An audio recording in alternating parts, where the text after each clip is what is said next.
ನಮಸ್ಕಾರ. ಎಲ್ಲರಿಗೂ ನಮ್ಮ ಯೂಟ್ಯೂಬ್ ಚಾನೆಲ್ಗೆ ಮತ್ತೆ ಸ್ವಾಗತ. ನಾನು ಅವ್ಯಾನ್. ನಾನು ಆಶ್ವಿಜಾ. ಇವತ್ತು ನಾವು ನಿಮಗೆ ಕಾಶ್ಮೀರ್ನ ಒಂದು ಆಫ್ ಬೀಟ್ ಡೆಸ್ಟಿನೇಷನ್ಗೆ ಕರ್ಕೊಂಡು ಹೋಗ್ತೀವಿ. ಅದೇ ಅಹರ್ಬಲ್ ವಾಟರ್ಫಾಲ್ಸ್. ಇದು ಕಾಶ್ಮೀರ್ನ ಕುಲ್ಗಾಮ್ ಡಿಸ್ಟ್ರಿಕ್ಟ್ನಲ್ಲಿದೆ. ಅಮ್ಮಿ, ಶ್ರೀನಗರಿಂದ ಅಹರ್ಬಲ್ ವಾಟರ್ಫಾಲ್ಸ್ ಎಷ್ಟು ದೂರ ಇದೆ?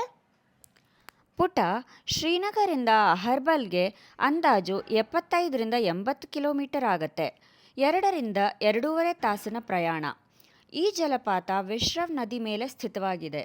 ಸೊ ನೀವು ಇಲ್ಲಿಗೆ ಶ್ರೀನಗರಿಂದ 1 ದಿನದ ಟ್ರಿಪ್ ಹೋಗಬಹುದು.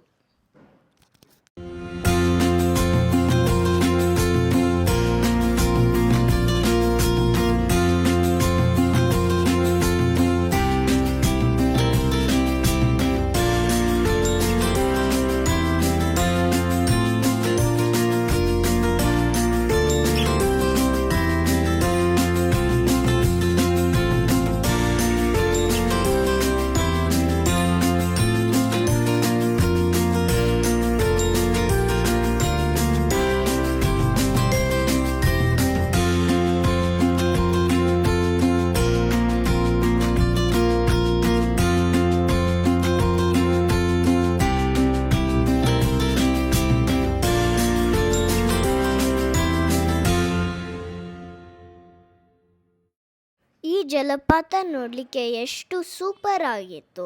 ನಾವು ಹೋದಾಗ ಸಣ್ಣಗೆ ಮಳೆ ಬರ್ತಿತ್ತು.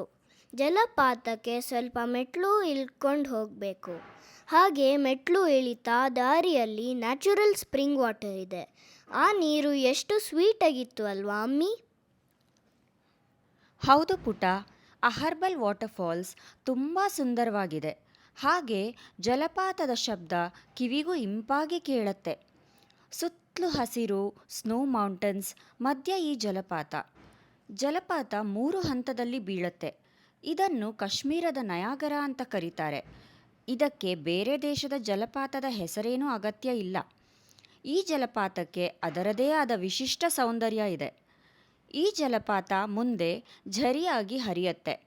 ಅಲ್ಲಿ ಟ್ರೌಟ್ ಫಿಶಿಂಗ್ ಕೂಡ ಮಾಡಬಹುದು, ಆದರೆ ಪರ್ಮಿಷನ್ ತಗೋಬೇಕು ಅಂತ ಹೇಳ್ತಾರೆ. ಇಲ್ಲಿಂದ ಟ್ರೆಕ್ಕಿಂಗ್ ಆಪ್ಷನ್ಸ್ ಕೂಡ ಇದೆ. ನೀವು ಕಾಶ್ಮೀರ್ಗೆ ಹೋದಾಗ ದಯವಿಟ್ಟು ಸ್ವಲ್ಪ ಹೆಚ್ಚು ದಿನಗಳು ಇಟ್ಕೊಳ್ಳಿ. ಆಗ ಎಷ್ಟೊಂದು ಆಫ್ ಬೀಟ್ ಜಾಗಗಳು ನೋಡಬಹುದು. ಇವು ಅಷ್ಟೇ ಸುಂದರವಾಗಿವೆ ಮತ್ತು ಇನ್ನೂ ಅಷ್ಟು ಕಮರ್ಷಿಯಲೈಸ್ ಆಗಿಲ್ಲ. ನಿಮಗೆ ಈ ವಿಡಿಯೋ ಇಷ್ಟ ಆದರೆ ಪ್ಲೀಸ್ ನಮ್ಮ ಚಾನಲ್ಗೆ ಸಬ್ಸ್ಕ್ರೈಬ್ ಮಾಡಿ, ನನಗೆ ಅಮ್ಮಿಗೆ ಸಪೋರ್ಟ್ ಮಾಡಿ. ಮತ್ತು ನಮ್ಮ ನೆಕ್ಸ್ಟ್ ವಿಡಿಯೋ ಅಲ್ಲಿ ಕಾಶ್ಮೀರ್ನ ಇನ್ನೊಂದು ಜಾಗ ನಿಮಗೆ ತೋರಿಸ್ತೀವಿ. ಟಾಟಾ.